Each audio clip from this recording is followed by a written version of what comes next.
τώρα το αποθητικό εντόμων και καπτικών. Το μόνο που κάνουμε είναι να το τοποθετήσουμε σε μια πρίζα στο χώρο μας, καθώς λειτουργεί με ρεύμα.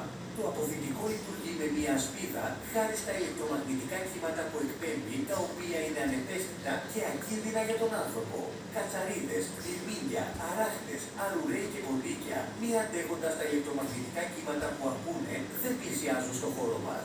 Εμείς απλά το τοποθετούμε σε μια πρίζα και ξεχνιάζουμε. Ο αποθητής συγχρόνως έχει και διακόπτη για φωτισμό LED, έτσι ώστε τη νύχτα να λειτουργεί σαν ένα έξτρα βοηθητικό φως. Δημιουργήστε μια ασπίδα προστασίας από τα τροκτικά και τα έντομα. Χρησιμοποιήστε το άφοβα και δείτε άμεσα αποτελέσματα.